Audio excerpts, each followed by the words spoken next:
We're having this webinar to mark the launch of our briefing, and we obviously had planned to release the briefing today, but events have overtaken us slightly. First of all, as I'm sure most of you, if not all of you, will have heard, the UK decided and formally announced yesterday to increase the cap on its nuclear warhead stockpile by 40%. It's not 100% clear how this relates to the UK's modernisation plans per se, but it's certainly relevant to the briefing. So we will be including a mention of that and maybe pointing out the relationship in the final text when that's released. Secondly, while we were doing some fact-checking, preparing the briefing for publication, we discovered that the UN summary records of some of their non-proliferation treaty meetings aren't complete and didn't include all of the discussions of modernisation that had occurred in those meetings. So we took the decision to hold off on publication and go back to some other source material and make sure that we did have every single time that the issue was discussed in those meetings. So my apologies that we don't have a briefing for you. I'm sure you'll agree that it's better to be late than be incomplete. So that's the decision we've taken. We obviously will send out a copy to all of you who have registered with this event once it's published in the next couple of weeks. Right, I should speak about the briefing itself. So the impetus for this piece of work came from our work on the UK's modernisation plans. That's obviously a huge focus of what we're doing at the moment. And one of the things that was clear to us was that we had an understanding, and I'm sure this is very familiar to many people in the field, that there's a lot of disquiet about the modernisation plans of nuclear weapon states and of nuclear armed states. But there wasn't really any publication that brought together all of the things that have been said or sort of collated that information. So we decided that we should fill that gap and bring out a publication that did that. So once you see it, I hope you'll agree that it's a good piece of work and it does that. I think it's very useful, just to show the sort of breadth of disquiet there is about these issues. Okay, I think that's probably everything that I had to say in my introduction. So I will turn to our panelists. We're going to be hearing from in just a moment from Sanem Topal, who's our author for the briefing. Then we'll hear from Alicia Sanders-Zachary, who is a researcher with ICAN, and lastly we will be hearing from Thomason, who is a policy fellow with BASIC. I will introduce them more fully as we go, and after they've all had a chance to speak, we will have an opportunity for questions from you all. Okay, so first to Sanem. Sanem is, as I said, the author of our briefing. She is based in Turkey, where she studies at Trident University. She has done this work as volunteer for NIST, and we're extremely grateful to her for that. And she's had to balance it alongside her academic studies, and I'm sure you'll agree when you see it, it's a fine piece of work. So Sam is going to tell us a bit about the briefing. Thank you very much, David.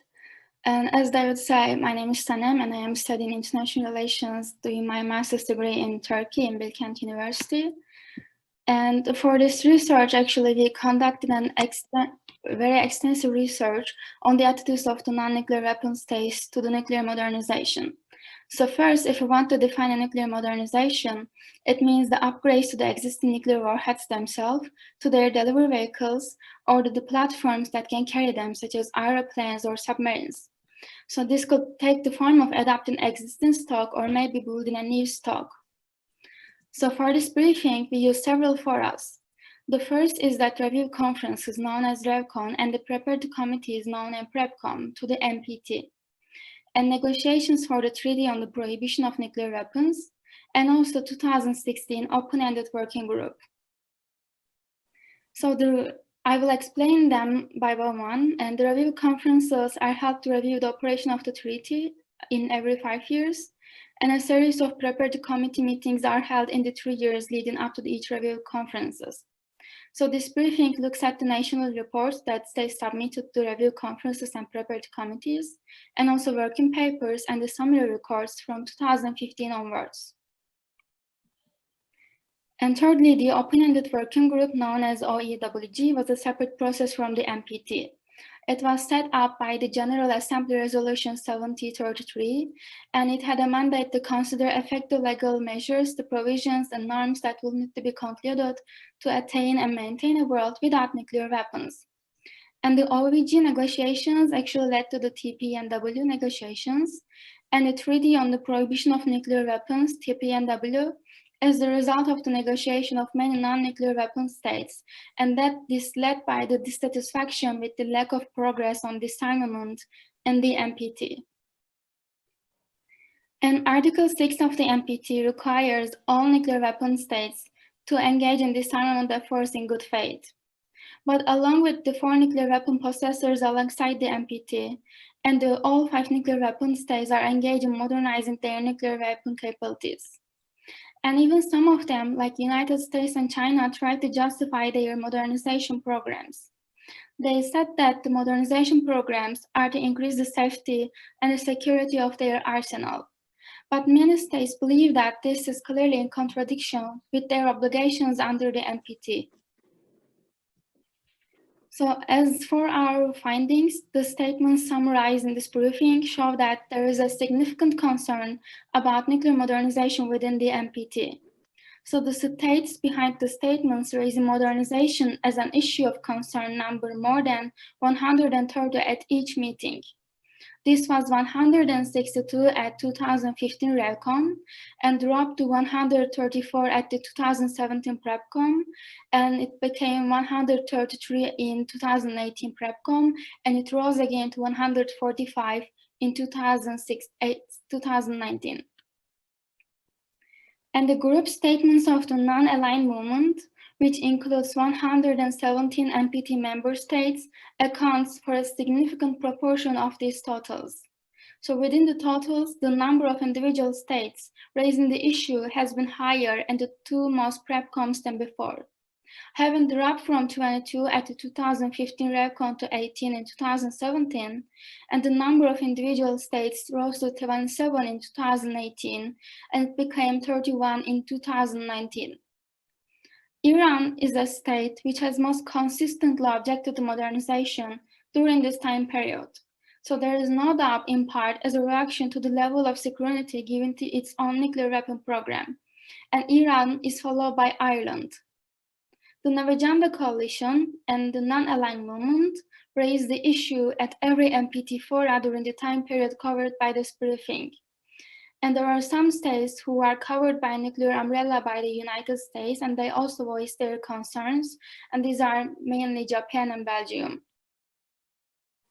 And the positions expressed by states range from criticizing particular types of modernization, or the practice of a specific state, or the wholesale condemnations of all kinds of modernization, and the assertion that it is contrary to the obligations of the nuclear weapon states under the NPT. And the 145 states raising the issue of modernization during the 2019 PrepCon represent over 75% of the NPT membership. And the numbers of states raising the issue during the OEWG and the TPNW negotiations was smaller than in the NPT meetings. But the two are not directly comparable due to the different scope and the purpose of the events. So to conclude, the references to modernization in the OEWG outcome document and the concerns raised by the TPNW core states both suggest that modernization was one of the motivating factors in the push for the TPNW. And thank you for listening. Thank you very much, Sanem. I should have said before Sanem began speaking that we will take questions at the end after we've heard from all of our contributors. But if you have something, a really burning question or something you want to share with everybody, you're very welcome to type that into the chat while people are speaking. We will try and come to everybody's contributions as we go through. Okay, without further ado, I will hand over to Alicia Sander-Zachary. Alicia is a researcher with ICAN. I'm sure ICAN is familiar to everyone here, but just in case you're not, that stands for the International Campaign Against Nuclear Weapons. They were instrumental in bringing about the TPNW, and they were also the 2017 Nobel Peace Prize laureate. Over to you, Alicia. Great, thank you for having me here today. I'm just gonna go ahead and share my screen to share some slides here. So yeah, following on this really interesting presentation by Sanem, I'm just going to talk a little bit about nuclear weapons development, modernization, and the TPNW to provide a bit of context here.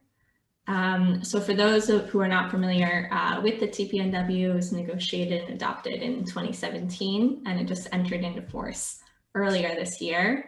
It establishes the first comprehensive global treaty-based prohibition on nuclear weapons and a legal framework for eliminating nuclear weapons.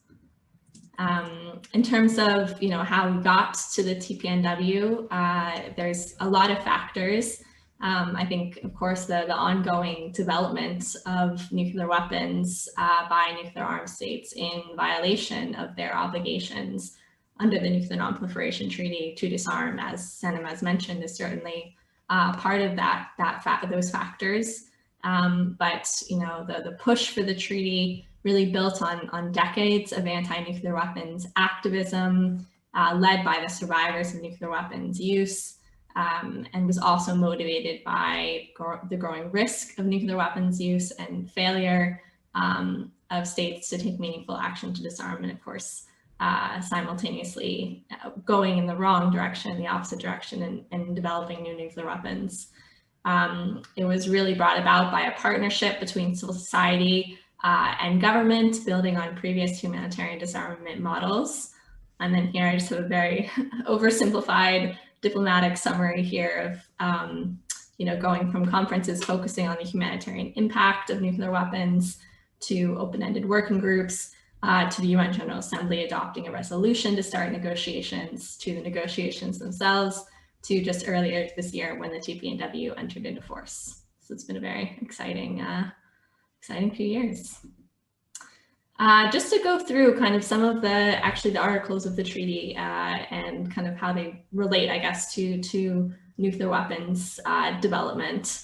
I think it is, important to note that even though countries like the nuclear armed states have not joined the treaty, these are still now provisions in international law that can have a normative impact, that can set a new international standard for all countries.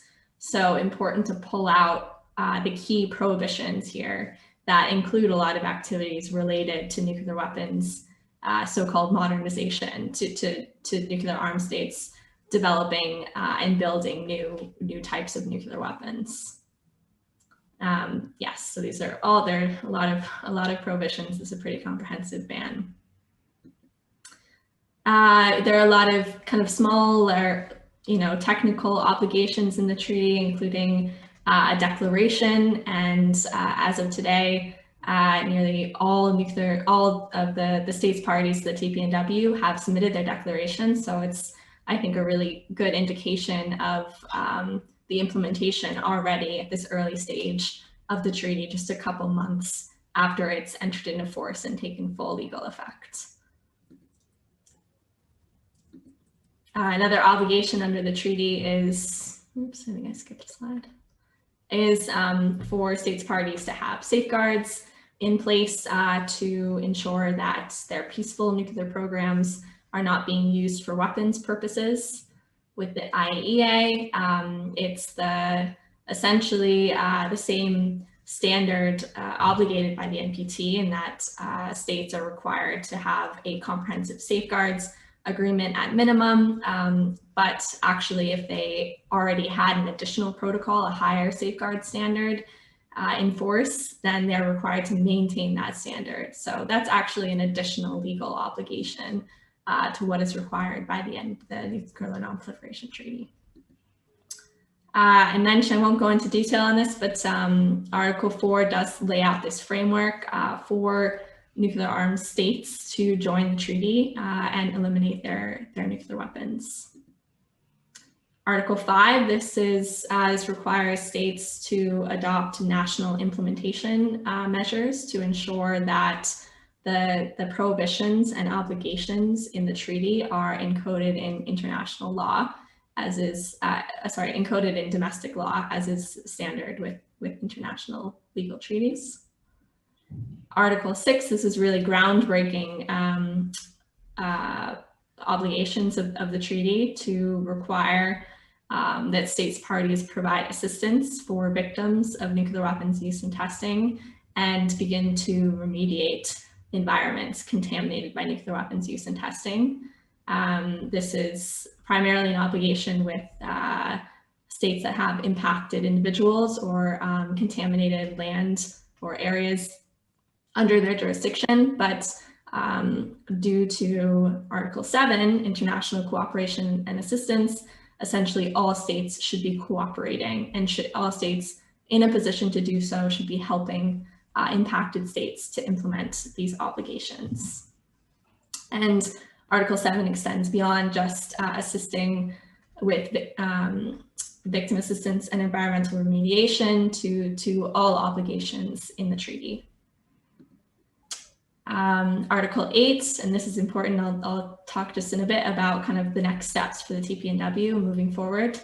The treaty, as is standard, again, with international law, sets up regular meetings for states to be able to discuss and ensure the full implementation of the treaty, like the Nuclear Non-Proliferation Treaty does as well. So the first meeting of states parties should take place within 1 year of entry into force, and then there will be further meetings from that. Another important obligation is that states parties must encourage states that have not joined the treaty to do so in order for the treaty to achieve universal adherence. There's a number of ways that states can do this. Through bilateral outreach, through statements to international fora. Really, there's quite a long list. ICAN's actually put one together to encourage states to fulfill this article. And we're already seeing states taking steps, again, to fulfill this article. So what's next for the TPNW? You know, now at ICAN and others to civil society are working closely with states parties to prepare for the first meeting of states parties and to take forward the full implementation and universalization of the treaty.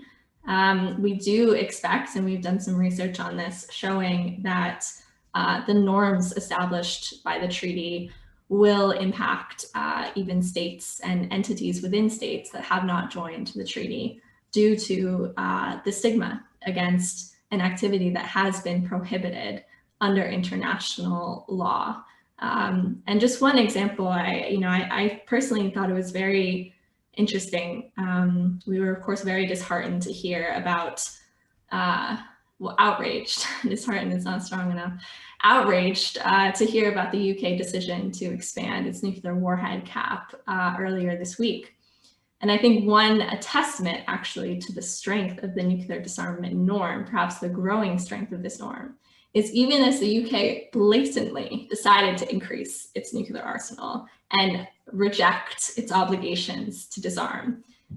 You had, representatives of the UK on Twitter claiming that they were still very committed to disarmament, that they support a nuclear-free world.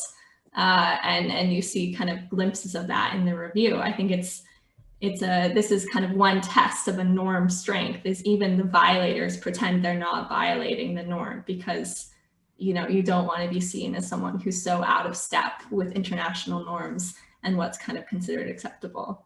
So, we'll continue to kind of watch as these norms grow and track behavior that changes as the treaty continues to take shape. So then, of course, what can you do, particularly, if you're outraged about ongoing nuclear upgrades? Countries continue to spend all this money on building new nuclear weapons. On the UK's recent decision, there's a lot of steps you can take, of course, to protest government actions. At ICAN, we have 2 initiatives that are very easy to get involved in.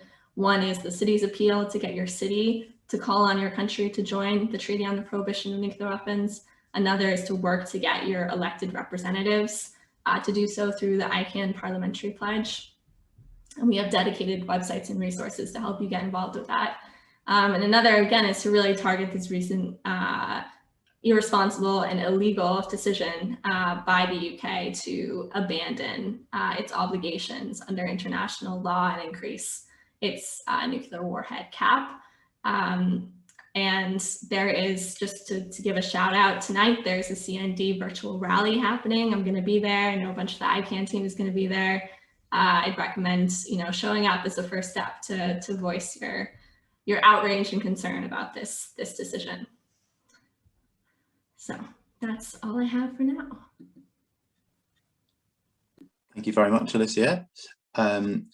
Okay, we will turn now to Gry Thomason, our final contributor before we go to questions. Gry is a policy fellow with BASIC. For those of you who are not familiar with BASIC, that stands for the British American Security Information Council. And Gry works on their Stepping Stones projects, and she's going to tell us about that. Thank you, David. Well, let me first of all thank Trish and David for inviting me to come to speak to you today on the Stepping Stones approach. Also, let me congratulate Sanam on her briefing. I think it's a very timely piece of work, and I'm looking forward to see the final edition of it.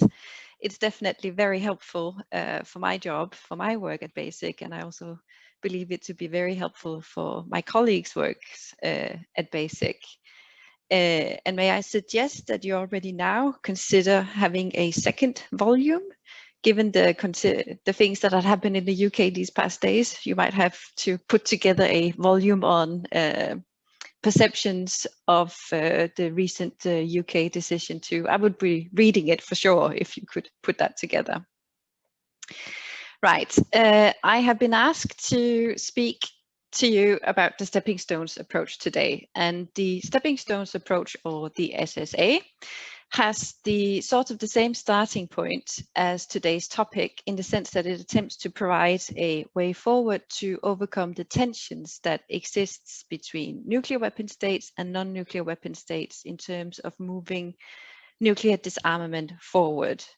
And as we all know, and what we just heard from Sanam, modernization of nuclear arsenals has sparked concerns among some nuclear weapon states, and it is obviously adding to these already existing tensions that exist between nuclear weapon states and non-nuclear weapon states. And it is exactly these tensions between nuclear weapon states and non-nuclear weapon states within the NPT on Article 6 that was the starting point of the Stepping Stones approach. So let me begin with a little bit of background on the approach. In 2018, the Swedish Ministry of Foreign Affairs, they wanted to develop something to overcome or to address this issue of tensions for the 2019 PrepCon.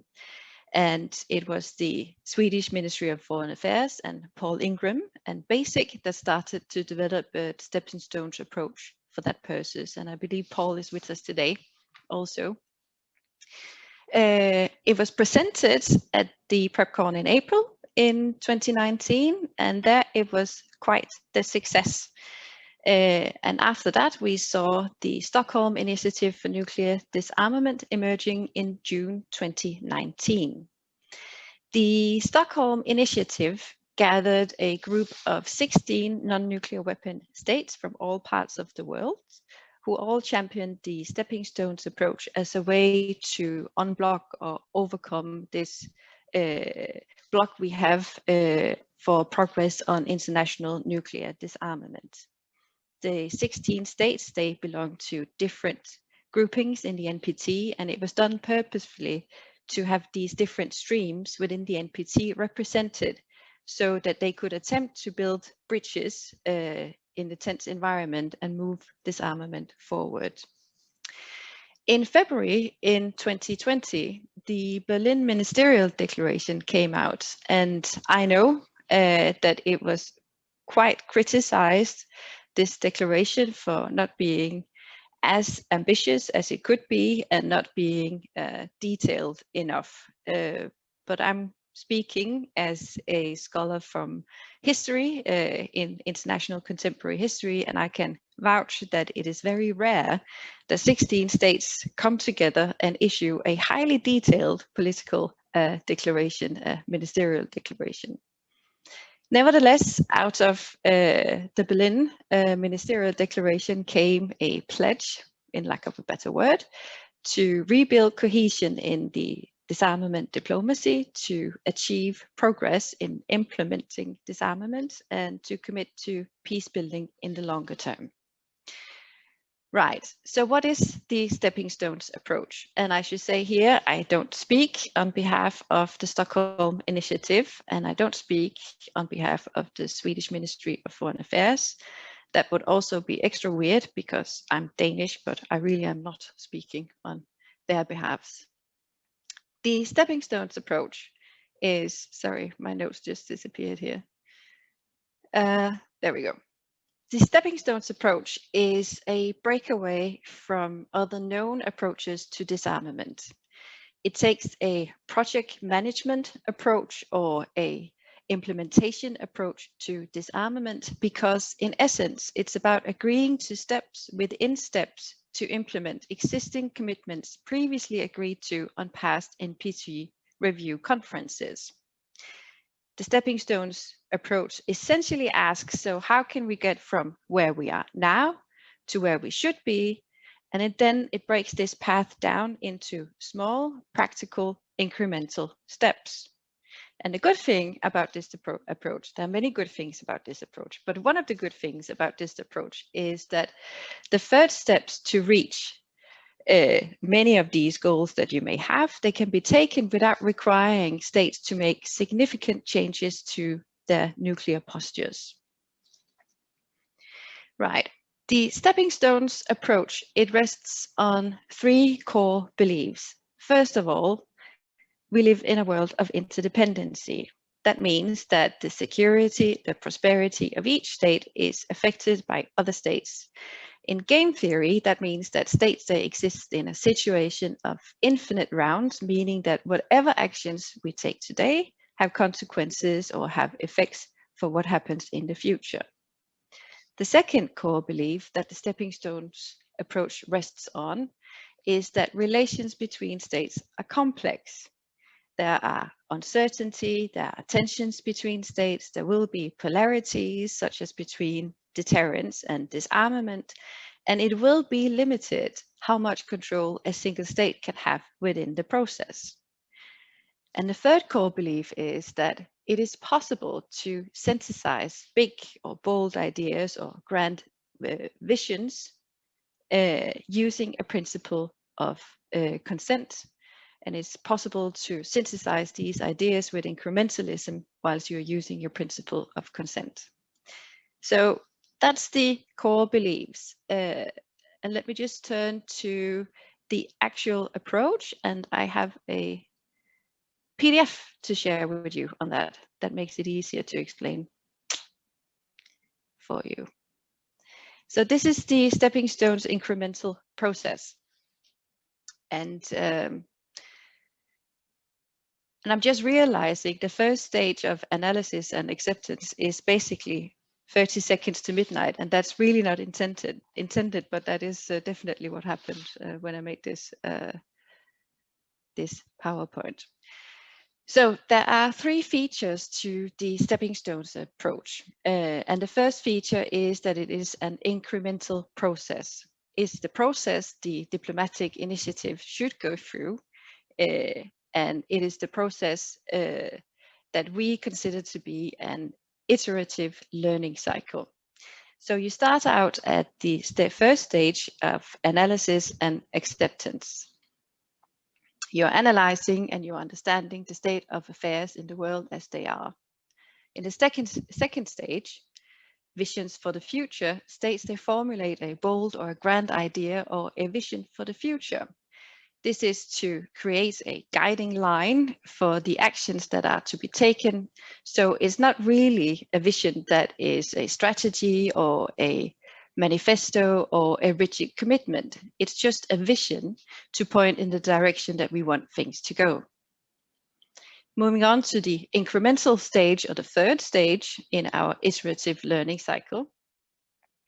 This is where it's about attention to process, it's about building momentum, and this is where states they can take early and modest actions to move things forward.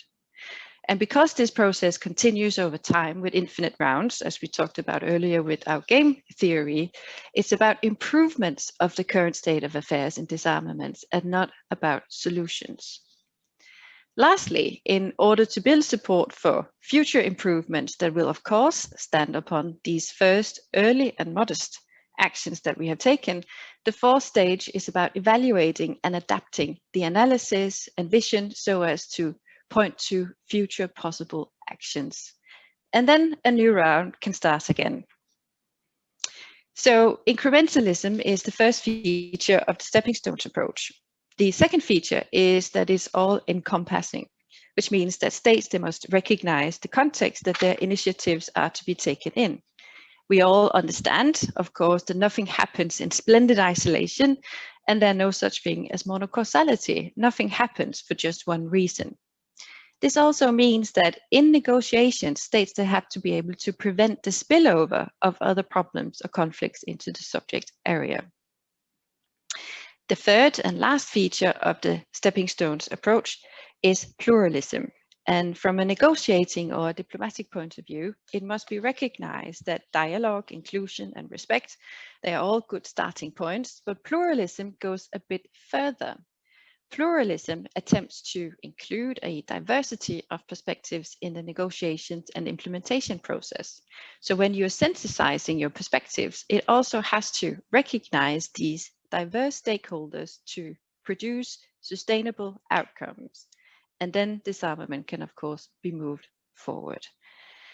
I think that was my 10 minutes. I just need to stop sharing here.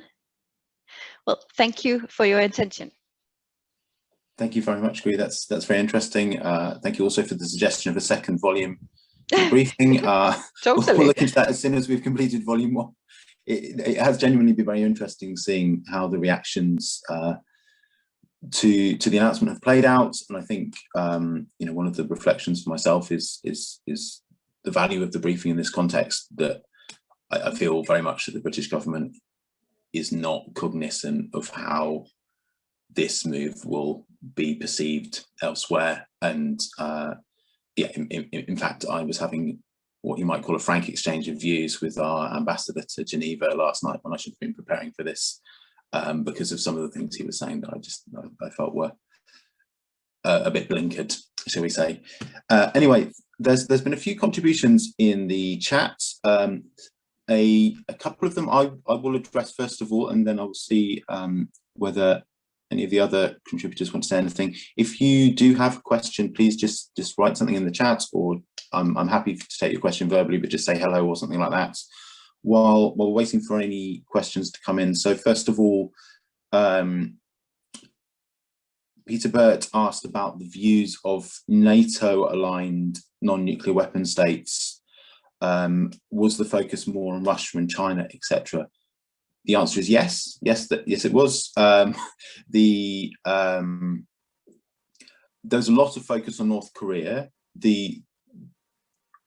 The numbers that we've used in the briefing didn't include discussion about North Korea's program that were not specifically about modernization, rather than North Korea achieving nuclear status per se. So just to get that out of the way, but that's throughout the time period the briefing looks at, that's a major concern, and a lot of those states particularly focus on that. You don't tend to see them citing by name Russia and China, but you do see a lot of stuff that's obviously a reference to those states without specifically naming them. So yeah, I mean, throughout the briefing, you do see, you know, sort of the concerns and perspectives of states inform how they approach this issue, as you might expect. I'd say perspectives like that are probably in a minority. The majority of the perspectives we've seen in the briefing are generalized concern about modernization and concern that's not focusing on a particular states. That leads us on to Rosalind Cook's question about Ireland and Iran. Iran is a state that's very much approaches this issue with its own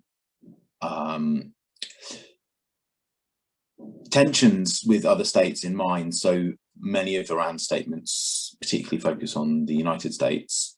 Ireland, which was the second most common state citing this issue, is much more generalized for Ireland. You see a much more typical general concern about this is an issue, coupling the issue with the salience of nuclear weapons in states' doctrines, and concern about the possibility that these changes might see an increased risk of use. So that tends to be what Ireland focuses on. Sanam, I don't know whether you want to chip in on this at all, or whether either of other contributors want to say anything.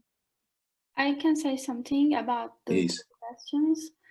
So as for the NATO, I remember NATO Secretary General John Steinbrück said that NATO will remain a nuclear alliance in 2019, I guess, as long as nuclear weapons exist. So as you said, they mostly pointed out the North Korean program, and in NATO, within the NATO, the US nuclear weapons are stationed in five non-nuclear weapon states. So even though, for instance, Turkey and Belgium argue that in its report it's fully committed to disarmament, and as well as other non-nuclear weapon states in NATO, and they are content with hosting the US nuclear weapons because it's kind of a strategic defense alliance. And these non-nuclear weapons, which are NATO members, honestly did not voice much concern about the modernization, as far as I know. And when we take into account the stationed weapons are also modernized. And France also argues, like the US, its modernization program is to make its arsenal more safer and more secure. And actually, it also has been developing a new submarine launch ballistic missile and has begun developing a new generation of nuclear armed submarines. And as for the Ireland and Iran, I guess Ireland is a party member to New Agenda Coalition, and New Agenda Coalition itself submitted many reports to all the forums, all the prep comps and review conferences, and Ireland also did this as a separate state. And as far as I know, Ireland does not even have a nuclear reactor, so it stands firmly against nuclear weapons. And it mostly emphasized in its reports the importance of disarmament and modernization in terms of gender. And it drew attention to the nuclear weapons disproportionate impacts on women, and called almost all its reports that call all nuclear weapon states to cease maintaining and modernizing their weapons. So it's mostly stressed the need to ensure greater women's agency in all disarmament-related discussions and negotiations.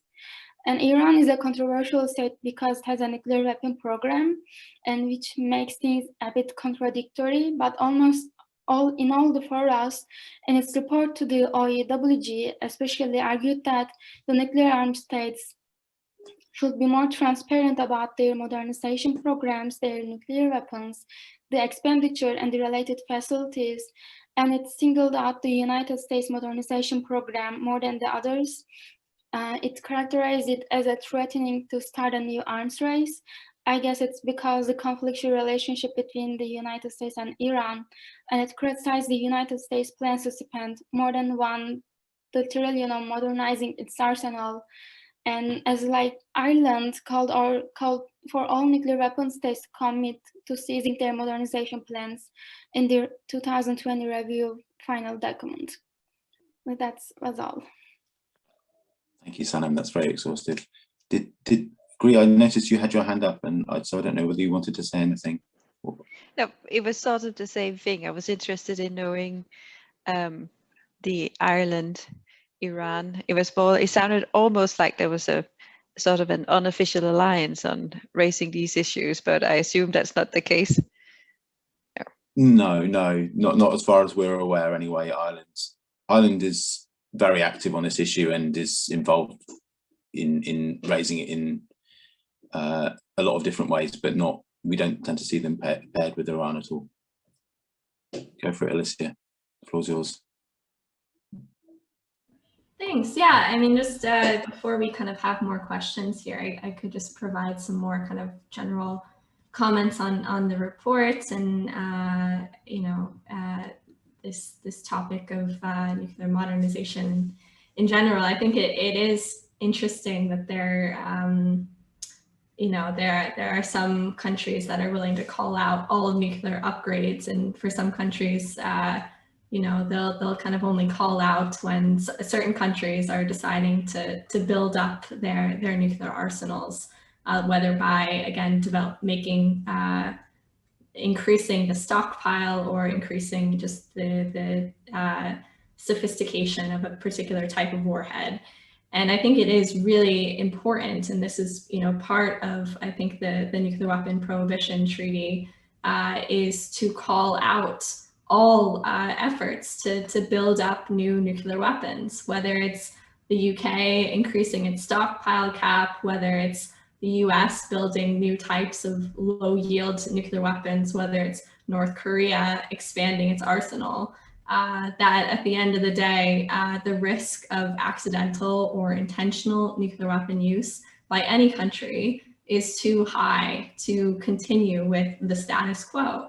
And this is, you know, I think it's great to have this kind of comprehensive look at what states have been saying about modernization over the past several years. But what's really, I think, haunting is to see these similar calls for decades. This is not a new call. This is not a new perspective of nuclear weapon states, that the risk of nuclear weapons is too high.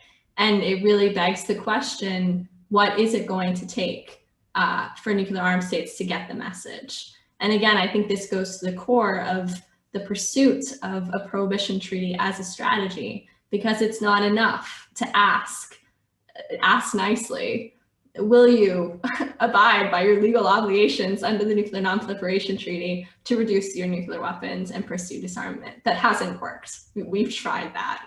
We need to demand it, and we need to build pressure and build the stigma. And that's what banning nuclear weapons is all about. That's why it's you know, it's not an aggressive, destructive. I mean, it is disruptive, but it's not you know, a sudden move in some ways, given, as I mentioned, the decades of anti-nuclear activism that the ban treaty builds upon, and the decades of statements of pleas by non-nuclear armed states for nuclear weapon states to abide by their legal obligations. So, you know, just to go off on my little rant here, I think this is just you know, key of why we really do need a transformative approach that builds pressure and builds momentum. And there's a role, I think, another really powerful thing about the nuclear ban movement is that there's a role for everybody in it. You know, there's a reason every time I give a presentation, I talk about what you can do. It's not just about what researchers can do. It's not just about diplomats getting together and you know, making promises. It's really about people pressuring their local government, their federal government to actually take action and meet their promises. And this is needed now more than ever, as we can see in the UK with the decision they've recently made. So happy to answer questions and stop talking, but there's my spiel. Thanks, Alicia. Okay, right, let's see. There's a question about the possibility Trident could be used to react to a cyber attack. I mean, I will try and speak on this as I guess I would lead for NIS on this question. I'm very interested in what the other contributors have to say.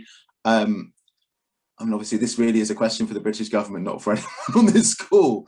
I mean, I suppose I would say, first of all, that we saw something very similar in Trump's nuclear posture review.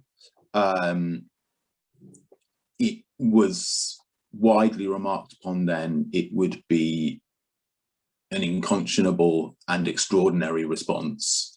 I think I don't have a huge degree of confidence in the people planning nuclear weapons posture in the UK. I certainly didn't have a great degree of confidence in the people planning it under Donald Trump in the US. Nonetheless, I do not seriously think that any of those people would consider launching a nuclear response to any of the kinds of cyber attack that we have seen. I think there's an assumption that it's theoretically possible for a cyber attack to completely cripple essential infrastructure in a country. And I still don't think that there's any reasonable way to say that a nuclear weapon would be a useful or appropriate response to that. I think my reflection on this is more that it's a trend, and a very dangerous and unhelpful trend, in greater obfuscation and a lack of transparency in how states respond to certain ways, how states think that they should react to other states' actions. And I think it's all to the bad from my perspective. This again was something that I was our ambassador to Geneva was talking about last night, that certainly the UK holds a great deal of stock in ambiguity in terms of the posture, and I don't think that's very helpful. I think we need as little ambiguity as possible, as much understanding as possible, and yeah, so I completely regret the way that this has been portrayed in the integrated review. That's probably all I have to say on the topic. I know Alicia's got her hand up, so I'll hand back over to her, and then if Gwen and Sanam want to say anything about it, we'll hear from them.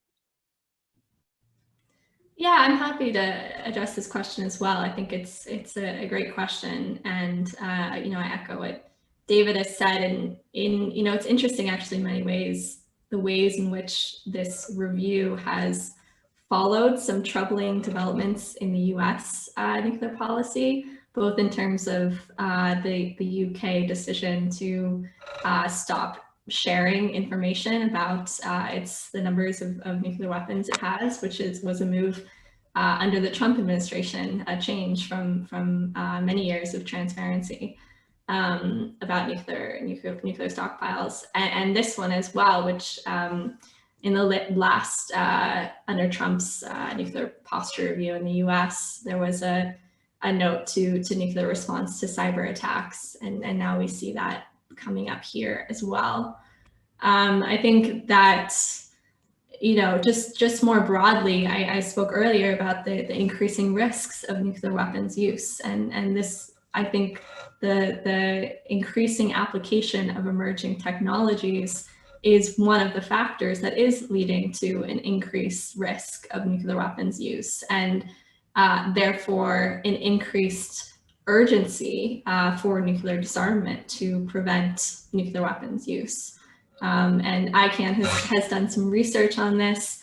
Last year, we convened a roundtable of experts on cyber as well as artificial intelligence and nuclear weapons. There are really a number of academics and practitioners who are looking at the convergences between these two fields and the dangers for miscalculated accidental nuclear weapons use due to increasing application of artificial intelligence in militaries, and again, increasing cyber operations. And I'll share our briefing paper there in the chat for those who are interested to learn more. But I think it's, you know, this is what is really remarkable about this field, I would say, is that it's even reaching really the hardcore deterrence communities. They're concerned about this overlap. You'll see NATO convening workshops and wanting to talk about what are the increased risks to our nuclear deterrence policies, to the stability of deterrence policies. Of course, we question whether, you know, we know that nuclear deterrence is not a fail-safe proof, it's not a secure way to maintain global safety and security. But even if you did believe that, now people who believe in this theory are saying, with these new technologies, we're not sure what's going to happen, what this means. So I think it is really important again, it's just another reason why nuclear disarmament can't wait, and we do need to take urgent action before nuclear weapons are used. Thanks, Alicia. Gree, did you have anything to say on this, or shall we move on? Let's move on then. So I think Jackie Burke has a question. Always glad to hear from Jackie. She may be muted though. Sorry, no, I didn't have a question. I was just getting very excited and throwing my hands up and clapping. That was the clap. So oh, all right. I was Well, I was just being very supportive of what Alicia was saying. So no, thank you though. No worries at all. Good to hear from you nonetheless. Okay, I think Paula may have just typed something in the chat. Let's see. Are any of the presenters involved in linking this information / opinions to the COP26 in November? In terms of NIST, no. Our capacity is a bit limited, and we don't have anyone working on links with the COP26. I think that's linking the twin threats of nuclear weapons and climate change is really important, and I'm glad people are working on it, but we're not directly. I don't know if ICAN or BASIC are doing any work on that specifically. No, BASIC isn't doing any specifically either. We're not working on COP26, but I would say I think one really interesting and important aspect of ICAN's work and the regime of the TPNW's work over the next several years will be taking forward the environmental remediation provisions in the treaty. And doing this, we've started to look at how do we do this? I think it's a really complicated and important question that will combine a lot of different disciplines, because looking at how do you remediate contaminated environments, there are some lessons to be drawn from other environmental movements and other work and other UN bodies that have tried to address the contamination, toxic contamination from other types of weapons or from other sources. So I think there are of course so many nexuses between climate change and nuclear weapons, and I think this is just one very practical example of how through the TPNW we will certainly be working very closely with environmental groups and agencies to ensure its full implementation. Thank you. I'm just reading what David Lowry has put into the chat.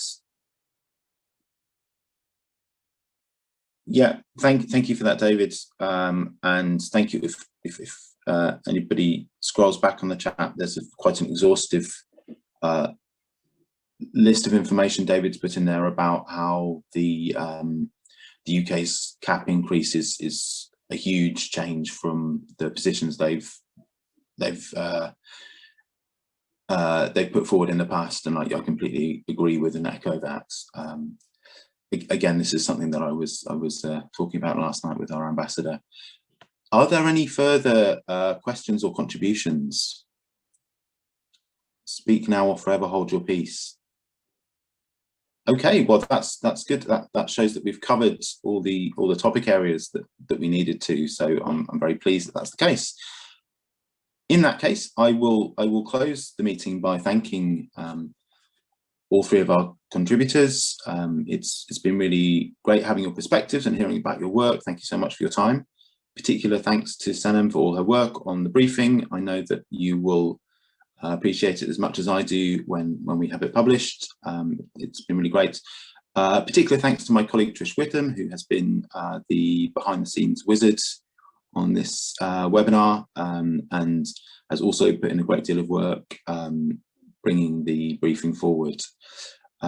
So without further ado, I'll let you to get on with your days. Thanks for your time. Great to see you all, and yeah, see you again in the future. Thank you. Thank you, David and Trish.